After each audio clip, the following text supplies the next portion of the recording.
그때에 여호수아가 이스라엘의 하나님 여호와를 위하여 에발산에서 한 제단을 쌓았으니 이는 여호와의 종 모세가 이스라엘 자손에게 명령한 것과 모세 율법책에 기록된 대로 쇠 연장으로 다듬지 아니한 새 돌로 만든 제단이라.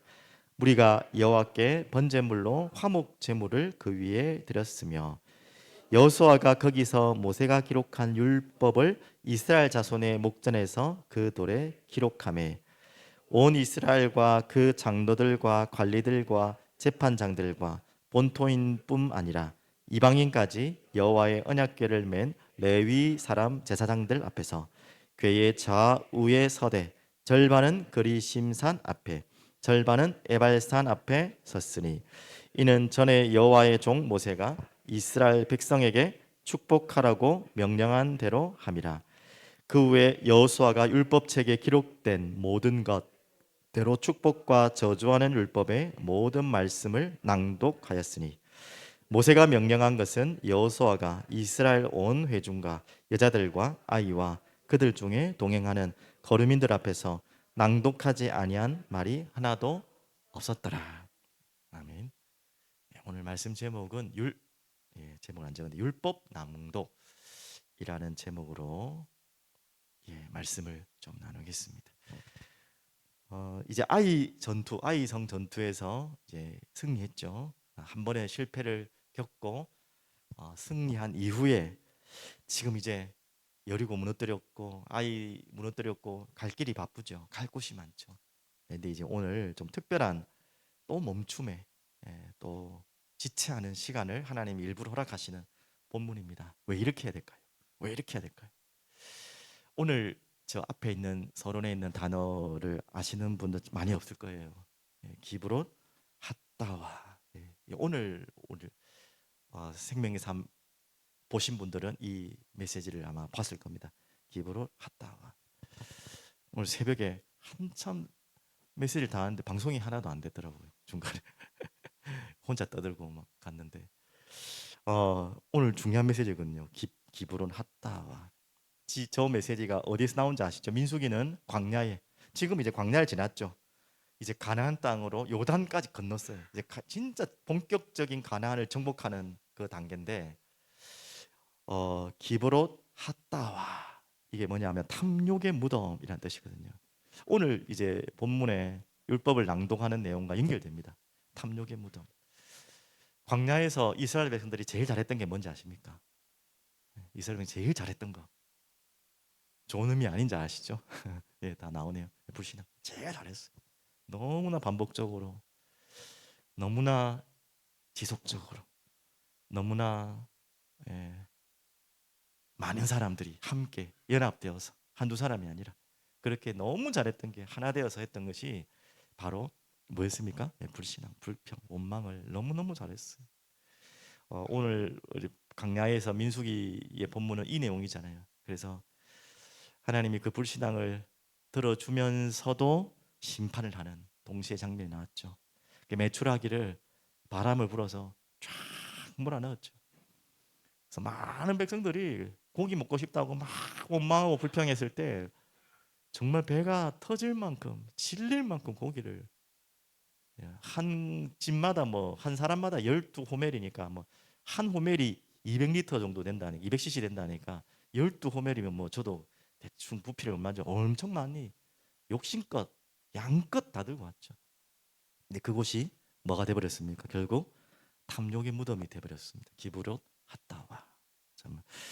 그래서 불신앙하는 백성들에게는 광야는요 무덤 이상이 될 수가 없어요.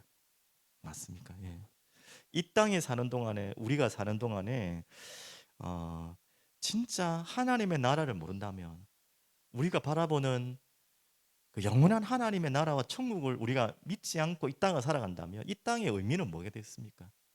여러분과 저는 아니겠지만 이 땅에 많은 사람들이 이 땅을 사는 목적이 무엇이고 하나님은 이 땅을 남겨두신 목적이 뭡니까? 당연히 그들이 다 구원받아야겠지만 그렇지 않을 경우 이 땅은요 탐욕의 무덤 이상이 될 수가 없어요. 한마디로 거대한 이 지구는요 무덤 이상이 될 수가 없습니다. 오늘도 이 광야를 지나서 이제 가나안을 들어가는 장면입니다. 그 광야에서 다 무덤, 탐욕의 무덤에 다 들어갔던 자들은 어떤 자들이었습니까? 끝까지 불신하는 자들이었죠. 하나님께서 하물며 그 불신앙의 파도가 모세에게까지 덮쳐서 어제는 그 지도자지만 너무 힘들어서 왜 이런 백성들을 나에게 맡깁니까? 도대체 하나님 그렇게까지 나오잖아요.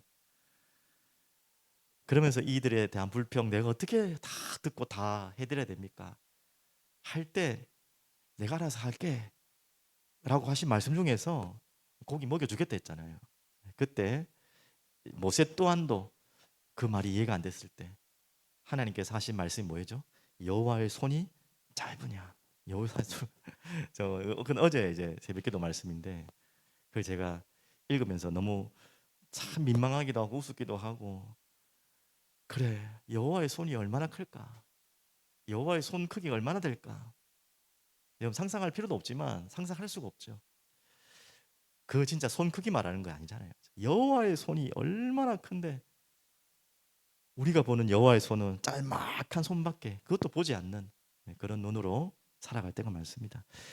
자, 이제 이렇게 걸어가는 이스라엘 백성들의 광야 체질을 하나님은 너무나 잘 알기 때문에 이 모세에게 이미 이 이스라엘 백성들에게 미리 명령 오늘 이 일어난 이야기는 갑자기 여호수아가 즉흥적으로 하나님 은혜 받아가지고 아 좋겠다 해가지고 한 것이 아닙니다. 예, 오늘 지금 에발산 그리심산은 여러분 아시지요? 신명기서 여호수아 앞에 신명기서 잠시만 한번 보실까요? 11장 29절 신명기서 11장 29절 자, 오늘 갑자기 왜 뜬금없이 갈 길이 바쁜데 아이성 전투를 승리하고 또 전투해야 될 땅이 많은데 또 땅 길로 가서 시간을 정치합니까 하면 이 본문입니다. 11장 29절 다 붙여드셨죠? 바로 앞 성경이니까요. 한번 읽겠습니다. 내 하나님 여호와께서 내가 가서 차지할 땅으로 너를 인도하여 들이실 때에 너는 그리심산에서 축복을 선포하고 에발산에서 저주를 선포하라. 이미 말씀하셨죠.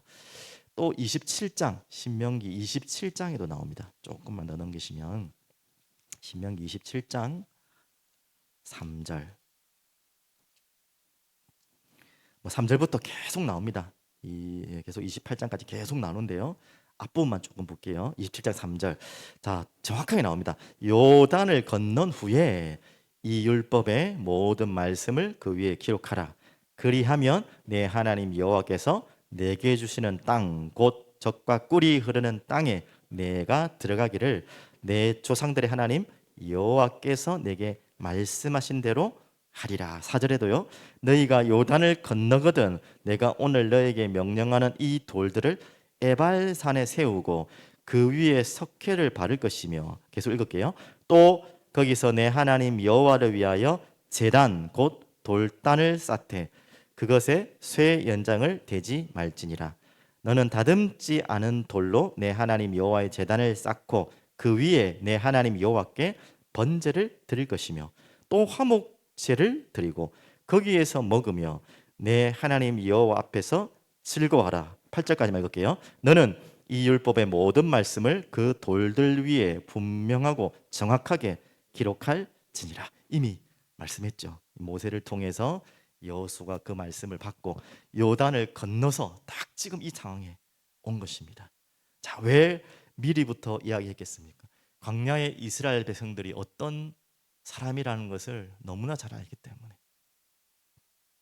또 잊어버리고 또 잊어버리고 또 원망하고 불평할 또 율법을 잊어버리고 놓칠 사람들인 것을 너무나 명확히 알았기 때문에 요단을 건너서 이제는 승리에 도취했을 그때에 딱 그곳으로 약속하신 그곳으로 모세가 약속한 모세에게 명령하신 그 말씀대로 가고 있죠.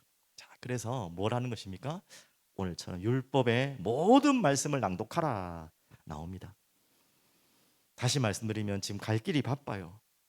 근데 이미 지금 읽어왔던 본문이 알죠? 갈 길이 바쁜데 요단을 건너자마자 했던 게 뭐였습니까? 전쟁도 하기 전에 할례를 해요. 할례. 그리고 할례를 한 목적이 뭐였습니까?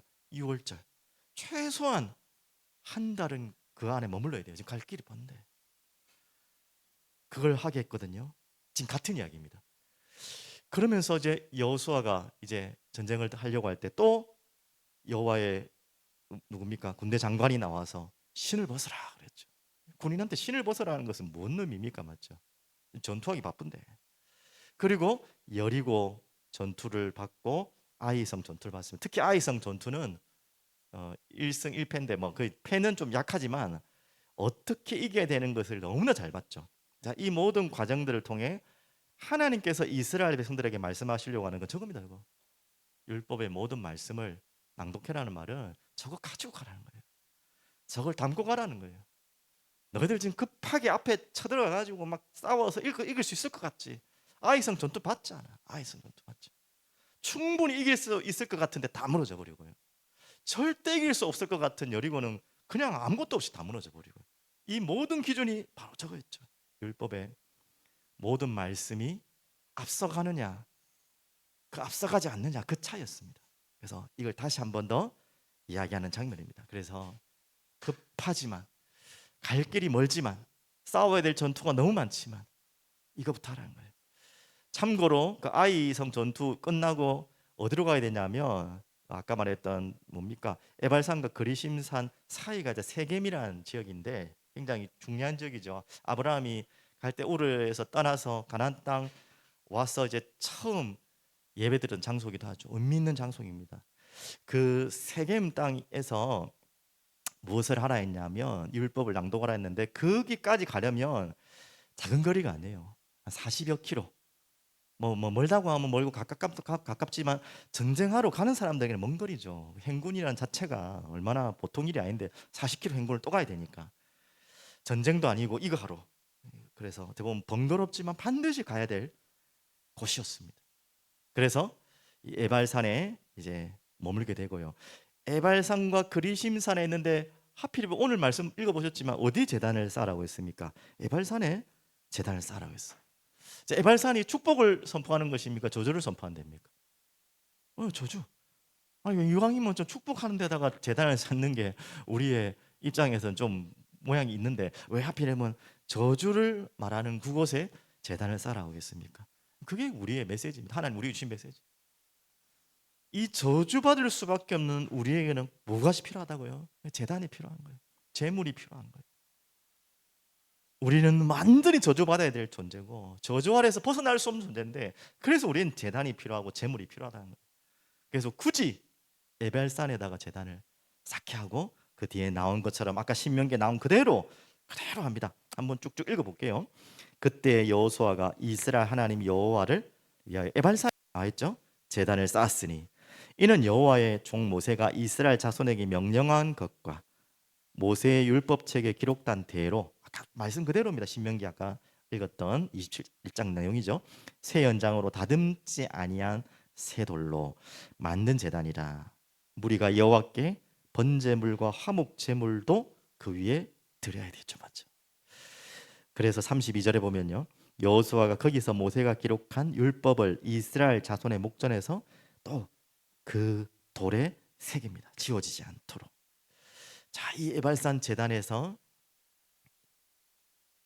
율법을 새기고 또 이제 에발산과 그리시산 사이에서 이 율법이 선포됩니다. 33절부터 보시면요.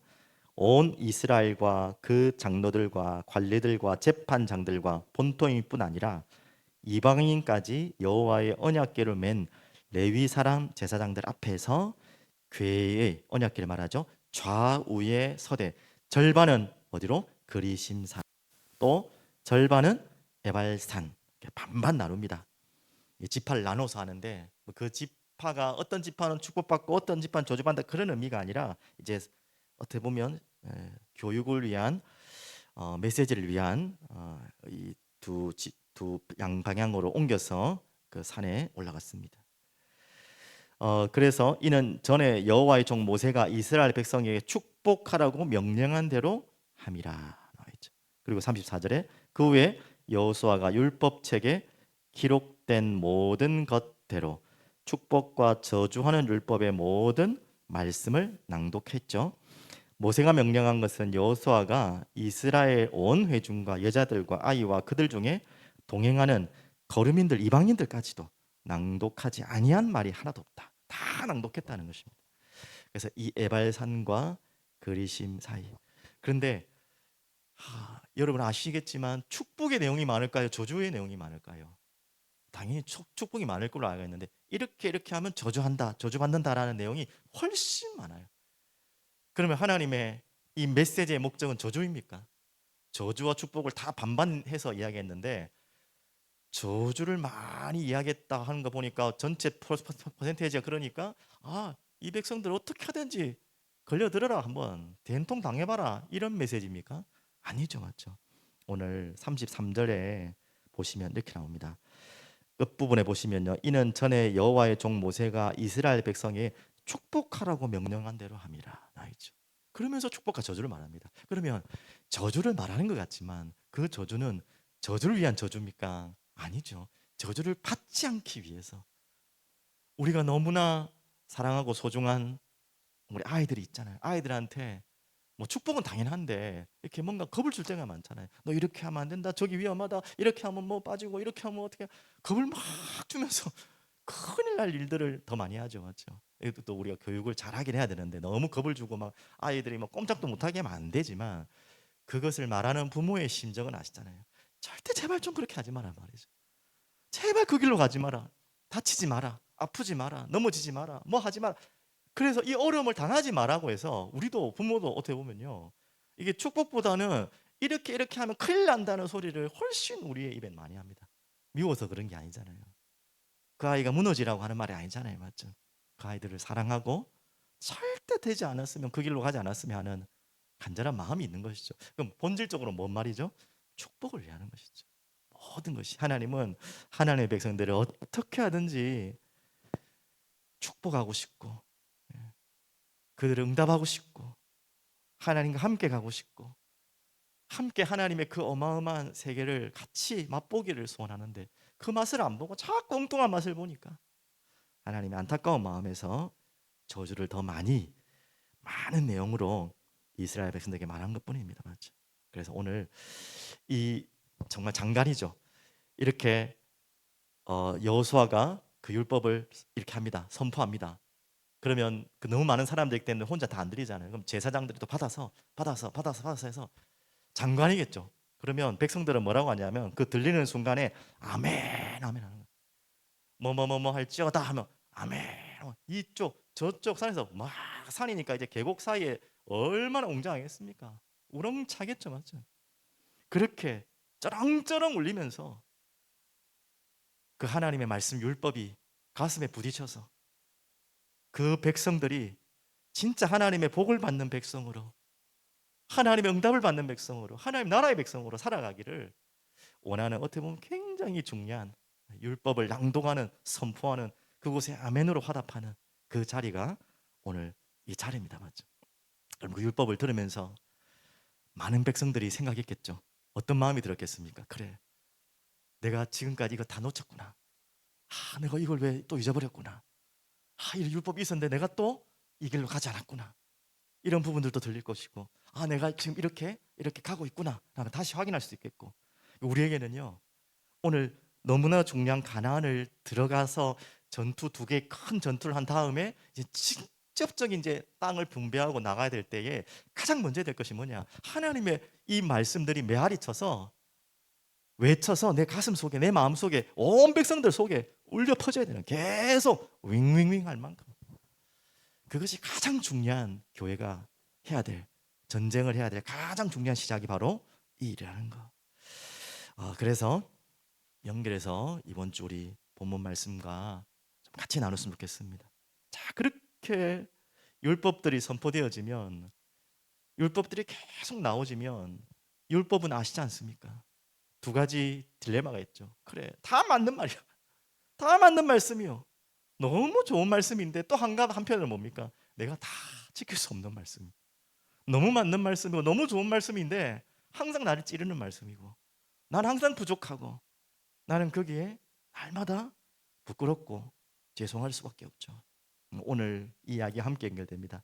이 한 바리새인과 한 여인의 이야기를 이번 주 들었습니다. 제일 첫 번째 예배 생활에 대해서도 이야기했지만 신앙 생활에 대한 이야기도 했지 않습니까? 더 조금 더 말하면 신앙 생활과 예배 생활은 누구와의 관계입니까? 하나님과의 관계 아닙니까? 성삼위 하나님과의 관계, 또 좁으면은 예수님과의 관계인데 이 한 바리새인과 한 여인이 예수님과의 관계 설정을 어떻게 하는지를 한번 잘 보십시오. 많은 분들이 이 한 바리새인과 같이 예수님과의 관계 설정하는 분들이 많거든요. 또 이런 모습들이 우리 안에 있어요. 또 한 여인과 같은 마음도 있지만 우리 두 마음이 또 한 마음 속에 또 있긴 하죠, 맞죠? 이 바리새인의 마음이 어떻습니까? 뭐 우리 본문 뒤에 조금 보시면 좋겠는데요. 누가복음 8장, 7장 36절 보시면 한 바리새인이 예수께 자기와 함께 잡수시기를 청하니 이에 바리새인의 집에 들어가 앉았을 때, 자 여기까지 이 정도만 해도 이 바리새인 저 대단한 겁니다. 예수를 초청했다. 야, 어떻게 보면요 큰 그릇이에요. 진짜 그 시대에는 뭔가 젠틀한 사람이고 좀 깨어 있는 사람이요. 야, 뭔가 다른 바리새인하고 좀 다른, 뭔가 좀 눈이 트여 있는 그런 사람이에요. 혹시 여러분과 저희도 여러분 자신 마음속에, 자랑은 아니지만 그런 부분이 있죠. 나는 그래도 좀 깨어 있는 그리스도인 같고 교인 같고 교회 다니는 사람 같다, 남들하고 다르다라고 하는 모습들도 있겠죠, 맞죠? 그런 모습들. 하지만 그 겉모습과 또 상충되는 39절을 한번 보십시오. 하지만 그 여인이 찾아와서 하는 행위를 보고 그 속마음은 어땠다고요? 예수를 청한 바리새인이 그것을 보고 어떤 마음이 들어야 되겠습니까? 자기가 좀 부끄러운 마음도 들고, 아이고 안타까운 마음도 들고, 아이고 내가 놓친 것도 보고 그래야 되잖아요. 뒤에 예수님이 시작한 것처럼, 아이고 내가 왜 이 물을 빨리 준비 안 했을까? 아이고 내가 정신이 없었네, 깜빡했네. 이런 마음 하나도 없어요. 어떤 마음만 있죠? 예수를 청한 바리새인이 그것을 보고 마음에 이르되 이 사람이 만일 선지자라면 저 정도 알아야 되는데 이 말이죠. 자기를 만지는 이 여자가 누구며 어떠한 자 곧 죄인인 줄을 알았으리라 하거늘 하면서 그 여인을 판단하는 것은 말할 필요 없고요. 이미 그 여인의 스캔 다 끝났고 다 알고 있었고 자기는 아예 뭐 인간 취급도 안 했고 그다음 그 여인에게 그 여인이 다가간 예수님 또한도 스캔을 한 거예요. 별것 아니네. 내가 생각한 그 정도가 아니네. 이 정도면 알아야 되는데 선지자, 큰 선지자로 생각했는데 이런 마음들. 그러면서 예수님께 다가가긴 다가갔지만 완전히 다가가지 못하는, 저는 한 바리새인의 모습 가운데 나의 모습이 굉장히 많다는 걸 봤어요.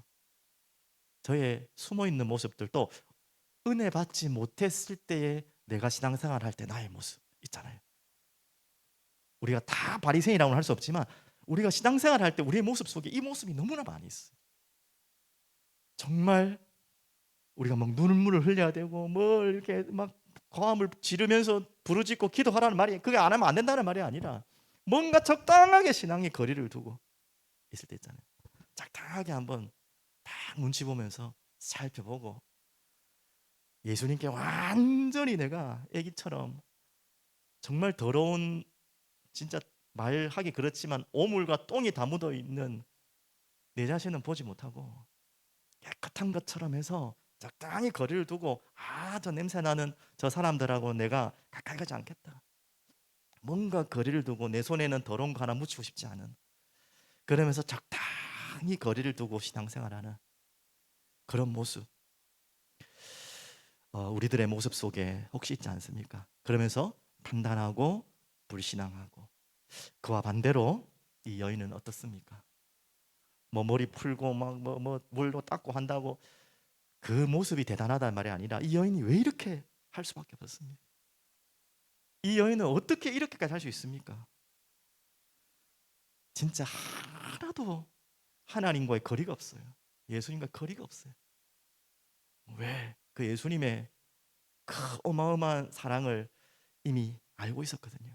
그래서 울며 눈물로 그 발을 적시고, 그래서 얼만큼 자기가 주님이 필요한 존재고 하나님이 필요한 존재고, 나는 주님이 없으면, 하나님이 없으면 죽어야 될 죄인 중에 죄인, 마음이라는 것을 너무나 절실하게 간절하게 알았던 거죠.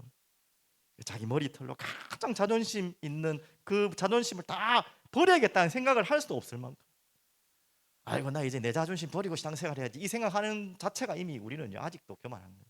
우리가 뭔 자존심을 버릴 게 뭐 있어요? 아무것도 없는데. 이 여인은 그런 생각할 틈이 없어요. 닦을 게 없는데, 물도 없는데, 그걸 자기가 일부러 막 짜가지고 눈물을 흘려가지고 그걸 닦을 생각을 할 수 있겠습니까? 그냥 그게 되는 거예요. 그냥 예수님 만나는 순간부터 뭐 그게 물 찾고 할 겨를도 없어요. 펑펑 눈물이 나오고, 거기 뭐 수건 같은 거 없나, 뭐 닦을 거 없나 생각이 안 나는 거예요. 자기가 가장 귀하지만 뭐라도, 야 뭐 이 더러워지면 어떻게 하냐, 이 머리 이거 어떻게 감냐, 아이고 이 머리로 남의 발 닦으면 이거 어떻게, 이런 생각할 겨를이 없는 거예요. 그냥 풀고 그냥 닦아가지고. 이게 그냥 단순한 퍼포먼스가 아니라 이 여인의 마음속에 다 묻어나잖아요. 우리가 이렇게 신앙생활 한 게 많이 없는 것 같아요. 저부터 오늘 거리 재고 아이고 뭐 뭔가를 탁 테두리를 만들어 가지고 적당하게 하지, 정말 이것저것 다 바라보지도 않고 완전히 어떻게 보면 진짜 맹신을 말하는 게 아니라, 야, 내가 어떻게 이 주님을 만나냐. 내 지금 가진 게 아무것도 없어. 내가 할 수 있는 게 뭘까? 내 머리라도 그럼 풀어서 닦아야겠다. 물이 없네. 눈물은 이미 흘렀고 어쩔 수 없고 그거 물로 닦아서 가장 소중한 향유를 깨어서 드리는 그 마음. 그 여인의 마음에는 어떤 마음이 있었겠습니까? 맞죠? 진짜 거리를 두고 싶어도 둘 수 없는, 거리를 두고 안 두고 할 수 없는 존재인 자기의 존재를 너무나게 절실하게 알았던 것입니다. 자세히 보면 저도 어떤 모습에는 바리새인처럼 신앙생활을 할 때가 많은 것 같아요. 적당하게 그냥 신앙 거리를 두면서 적당하게 하나님 이렇게 진짜 내 마음 온 마음을 다 쏟아서 하나님 앞에 나와서 울면서 애기처럼 나의 더러움을 고백하고 이 더러운 것을 씻겨달라고 애원하고, 그리고 나의 죄를 씻겨주신 그 예수님을 위해서 내 모든 것 가진 거 다 들어도 아깝지 않습니다. 계산이 안 되잖아요. 이 여인은 계산해서는 이게 할 수 없는 거예요. 머리에 이렇게 짜가지고 할 수가 없는 거예요. 가는 즉시 그냥 돼버리는 거예요. 내가 가서 머리 풀고 예수님 발이 더러우니까 눈물 흘려주고, 그러니까 될 일이 아니잖아. 그냥 가는 즉시 그냥 되는 거예요. 이건 시나리오를 짠 게 아닌 거예요. 우리 얼마나 많은 시나리오를 짜고 신앙생활을 합니까? 이렇게 신앙생활 이렇게 해야지 저렇게 해야지. 다 맞는 말이지만 진짜 신앙생활은요 그냥 가면 울어버린 거예요. 그냥 가면 그냥 뭐 바쳐야 됩니다, 교회를 위해서 헌신해야 됩니다, 그런 소리가 필요. 나 같은 게 뭐라도 이 머리라도 쓸 수 있다면 내가 다, 이게 정상적인 주님을 만났다면, 뜨거운 가슴을 가졌다면 되는 거죠. 그렇다고 이성을 잃고 하라는 말은 절대로 아니고요. 그렇죠? 참 우리의 모습들을 보게 됩니다. 그래서 결론으로 다시 다 아는 내용이니까요 말씀드리면, 잘 아는 내용 아닙니까? 율법이 들어온 것은 오늘도 율법의 이야기죠. 에발산에서 그리고 그리심산에서 율법이 선포되었어요. 왱왱왱 하면서 저주와 축복이 꽉 동시에 이렇게 하라, 무시무시한 말씀들이 선포됩니다. 그 무시무시한 메아리와 울림소리 꼭 하나님의 소리처럼 들리겠죠. 그 계곡에서 와 하니까. 그 율법이 들어오고 들려야 될 이유는 뭐죠? 저걸 깨닫게 하는 거예요. 범죄, 내가 죄인이고 더럽고 내 온 인생이 오물투성이고 똥투성이고, 무엇을 내가 뭐 거리를 두고 냄새 뭐 난다고 안 가고 뭐 발이라고 안 가고 그럴 수 있잖아요. 내가 똥이라는 거 알아야 돼. 내가 죄송한 말이죠. 내가 똥인데 뭐 더러운 거 따지고 할 게 있어요, 맞아. 그게 보여야 되는 것이죠. 그래서 이 죄가 당한 곳에 나에게는 은혜밖에 필요 없습니다. 주님 외에는 아무것도 보이지 않습니다. 주님만 필요합니다.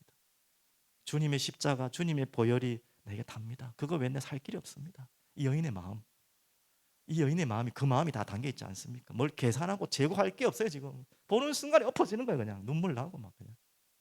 그렇게 율법이 우리에게 선포될 때마다 우리는 그걸 깨달아야 되는 거죠.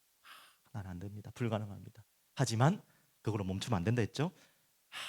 근데 이런 나를 위해 죽으러 오신 예수 그리스도, 그 은혜가 얼마나 넘칩니까?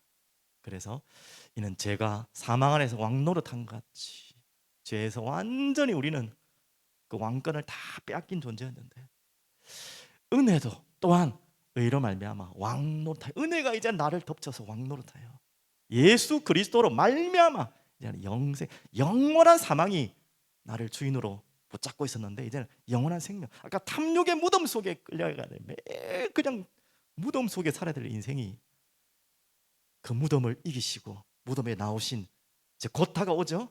부활하신 예수님처럼 그 무덤에서 나올 수 있는 그 탐욕의 무덤에서 영원히 나올 수 있는 영생의 길로 날 인도하신 예수 그리스도 그 은혜로 우리가 사는 것입니다. 맞죠? 그래서 다시 마지막 결론으로 조금 드리면 여러분 이 여인과 바리새인의 차이는 아까 뭐 대략 설명했지만 조금 더 이성적으로 한번 볼게요. 저도 제 자신이 바리새인처럼 느낄 때가 있거든요. 근데 이럴 때요. 자, 보십시오. 어떤 차이인지 보십시오. 모두가 다 아는 죄인. 지금 그 여인입니다. 맞죠? 그리고 누구도 알지 못하는 죄인, 이 바리새인이에요. 육신으로 죄를 지은 죄인. 무슨 죄인지는 정확히 안 나오겠지만 그 여인입니다. 육신으로 죄도 지었겠지만 일단 이 바리새인 마음으로 죄를 지은 죄인. 다 차이입니다. 그리고 이 여인은 들켜버린 죄인. 이 바리새인은 들키지 않은 죄인. 자, 사람들이 볼 때는 이 여인이 100%다 죄인이죠, 맞죠? 모두가 알고 육신으로 죄를 지은 거 이미 뭐 걸린 것이고 들켰고, 하지만 이 바리새인은요 누가 봐도 죄인이라고 말할 수 없는 사람이에요. 안 그렇습니까? 누구도 알지 못하는 죄인이요. 마음으로 지었으니까 어떻게 그 마음을 압니까? 들키지 않았으니까 그 죄인인지 어떻게 압니까? 이렇게 딱 가지고 있는데 사람들이 볼 때는 이 여자는 죄인, 이 바리새인은 뭐 괜찮은 사람 생각하겠지만 이건 사람끼리 하는 이야기예요. 하나님이 보신다면 어떻겠습니까? 예수님은 어떻게 보시겠습니까? 모두가 아는 죄인과 누구도 알지 못하는 죄인 똑같아요. 그놈이 그놈이에요. 우리가 볼 때는 안 들키면 죄 아닌 것 같죠. 육신으로 죄를 지은 죄인, 마음으로 죄를 지은 죄인. 당연히 육신으로 죄를 지은 죄인만 우리는 죄인으로 판단을 하지 마음으로 죄를 지은 자는 죄인이라고 우리가 알 수가 없잖아요. 자기 말지. 하지만 하나님은 똑같아요. 맞죠? 다 똑같잖아요. 우리가 볼 때는 모르니까 이건 죄인이 아닌 거죠. 똑같아요. 똑같아요. 들킨 죄인, 들키지 않은 죄인 똑같아요. 차이는 뭡니까? 이 들키고 육신으로 죄 지었고 아는 사람은 자기가 죄인 걸 아는 것뿐이고 안 들켰고 마음으로 지었고 누구도 알지 못하니까 난 아니라고 착각하는 뿐이에요. 하나님 앞에 똑같은 죄인이요. 그러면 누가 살 수 있습니까? 맞죠? 누가 살 수? 죄 지으란 말이 아니잖아요. 그 마음으로만 짓지 말고 진짜 지으란 말이면 그만둬 아니잖아요. 하나님이 볼 땐 똑같은 죄인이란 말이에요. 우리가 볼 땐 죄인이 아닌 것처럼 앉아 있지만 우리가 볼 땐 좀 덜 죄 지은 것처럼 보이고 우리가 볼 때는 마음으로만 지었고 안 들켰고 속을만 지었고 고상하게 바리새인처럼 앉아 있기 때문에 거룩한 척 있는 것이지 하나님 볼 땐 똑같이 더러운 똑같아. 근데 하나님 볼 때는 얘는 좀 알아 더러운 거를 지가 더럽다고 매일 부끄러워하고 있고 얘는 안 부끄러워서 하고 있는 거예요. 우리가 볼 때는 하나님 볼 때 얼마나 웃기겠어요. 그러면 사람들이 볼 때는 이 사람 착하네. 이 사람 아유 이러지만 하나님 볼 때는 더 웃겨 이 사람이. 가짠지요. 안 그랬어요? 똑같은 죄인이요. 당연히 육신적으로 죄를 안 짓도록 해야겠죠. 당연히 그 말이 아니라. 그래서 결국은 그 이야기 아닙니까? 누가 더 사랑하는 자냐? 그 이야기 나온 거 아닙니까? 예. 이 여인이 그 바리새인보다 솔직히 더 많이 죄를 지을 수 있겠죠. 유신적으로. 하지만 뭐 죄가 크고 안 크고를 이야기한 게 아니라 그 여인은 최소한 그래서 자기가 너무나 죽을 죄인인 걸 알고 그래서 그 죄에서 예, 탕감이 크다는 걸 알기 때문에 그 탕감한 그분을 더 사랑할 수 있는 자라는 존재죠. 오늘 그 이야기를 이번 주에 하는 것입니다. 그래서 저와 우리가 겉으로 드러나지 않고 또 우리가 육신적으로 누구한테 들키지 않았다고 해서 죄인이 아니라는 게 아니에요. 우리는 그것을 가지고 그 정도야 뭐 우리는 지켰다 생각하는데 아니라는 거예요. 그래서 우리는 모든 사람이 하나님의 은혜가 필요하고 하나님의 사랑이 필요하고 하나님의 성령의 역사가 필요한 정말 탐욕의 무덤에 죽을 수밖에 없는 죄인임을 오늘도 우리가 고백하고 주님 앞에 나오는 여러분 되기를 간절히 기도드립니다. 살아계신 주님 감사합니다. 오늘도 이 어두운 눈을 우리의 어두운 마음 닫혀있는 마음 또 우리가 착각하고 있는 모든 것을 새롭게 열어주시고 깨닫게 하셔서 우리가 누구인지를 정확하게 보게 하시고, 우리가 예배 때마다 주님 앞에, 말씀 앞에 어떻게 서야 되는지, 어떻게 설 수밖에 없는지 하나님, 우리가 진실하게 서게 하여 주옵소서. 이 여인처럼 완전히 눈물을 쏟으며 자신의 모든 것을 거기에 다 바칠 수밖에 없는, 우리는 영원히 죽어야 될 죄인이었다가 살아났음을, 그 은혜에 감사하고 감격할 수밖에 없는 존재임을 주님 우리에게 실제적으로 알 수 있도록 오늘도 은혜의 마음을 우리 가운데 부어 주옵소서. 감사드리며 예수 그리스도 이름으로 기도드립니다. 아멘.